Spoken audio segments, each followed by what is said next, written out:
Halo teman-teman, dimanapun kalian berada saat ini, mungkin lagi di rumah sambil rebahan, di kamar sambil pakai headset, atau mungkin lagi buka video ini sambil scroll-scroll medsos. Aku bersyukur kalian klik video ini.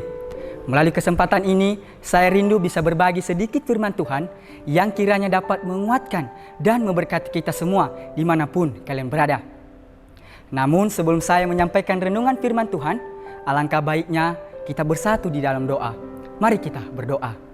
Terima kasih Tuhan, terima kasih pada kesempatan ini kami boleh bersyukur karena kami boleh merasakan cinta dan kasih-Mu di dalam kehidupan kami.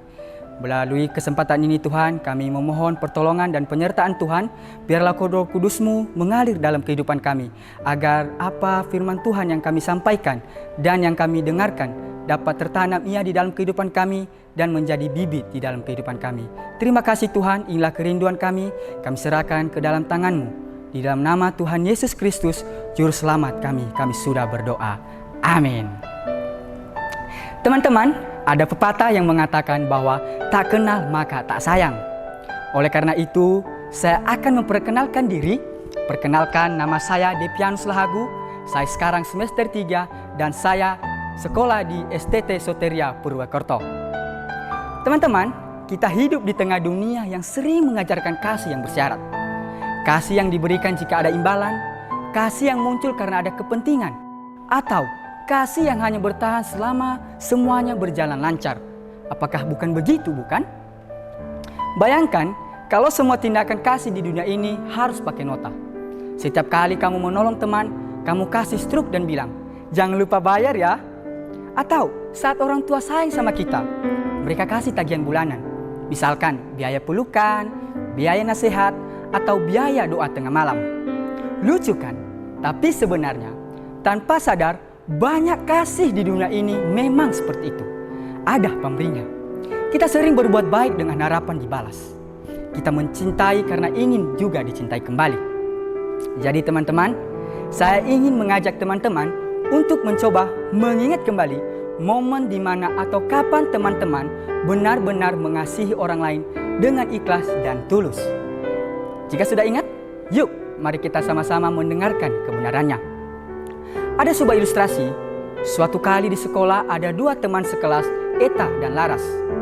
Suatu hari, salah satu teman mereka, Eta, tiba-tiba sakit dan gak bisa ikut kelas maupun kegiatan online. HP-nya rusak, tugasnya menumpuk, dan gak ada yang benar-benar peduli. Laras tanpa banyak bicara, setiap hari mencatat pelajaran dengan rapi, menyalin tugas ke kertas, dan setelah pulang sekolah, ia mampir ke rumah Eta untuk mengantarkan catatan dan memberi semangat. Ia tidak pernah mengunggahnya ke story, tidak minta terima kasih, bahkan sering hujan-hujanan dan sampai ke rumah Eta.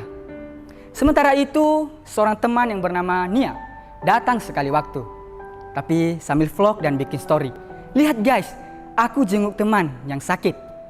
Begitu kameranya mati, ia buru-buru pulang, gak benar-benar peduli dengan keadaan Eta. Beberapa minggu kemudian, Eta sembuh dan bisa kembali ke sekolah. Ia memeluk Laras dengan penuh terima kasih. Sementara Nia hanya lewat dan berkata, "Untung aku sempat bikin story waktu itu." Oke teman-teman, jadi apa makna di balik ilustrasi yang barusan kita dengar teman-teman? Ternyata seringkali kita dalam kehidupan ini, kita sudah mengasihi orang lain. Akan tetapi, apakah kasih yang kita berikan itu benar-benar tulus dan tanpa pamrih?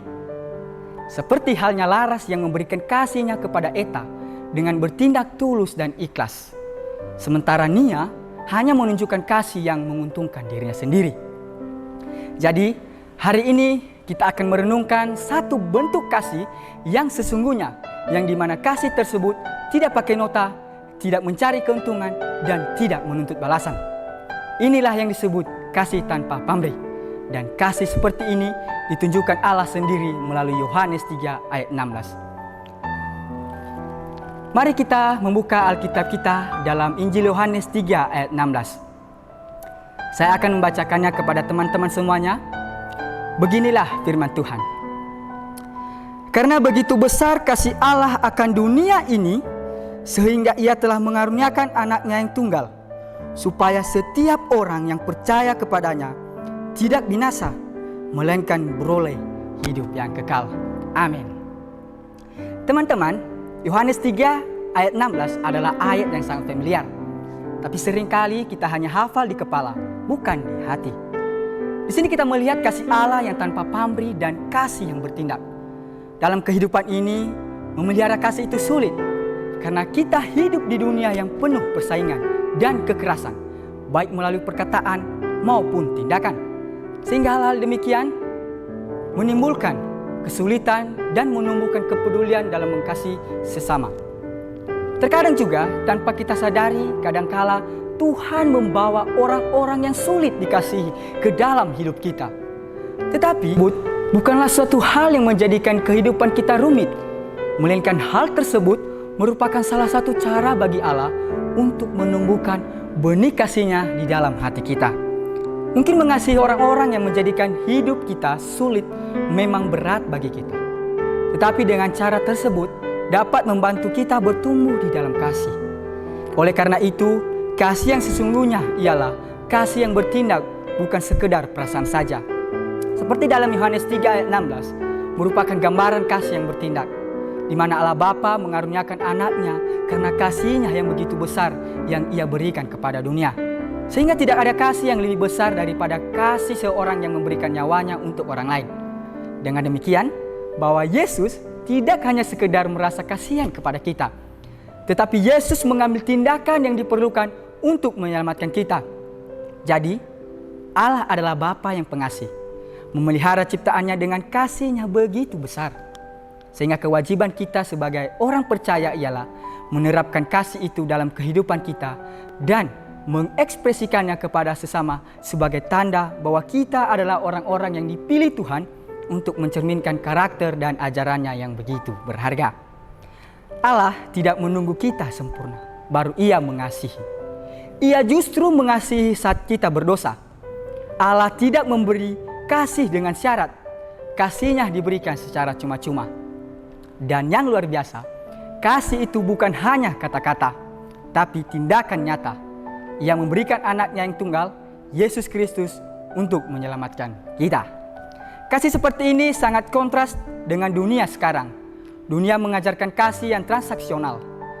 Kalau kamu baik, aku juga baik. Tapi Allah mengasihi tanpa menuntut balasan terlebih dahulu.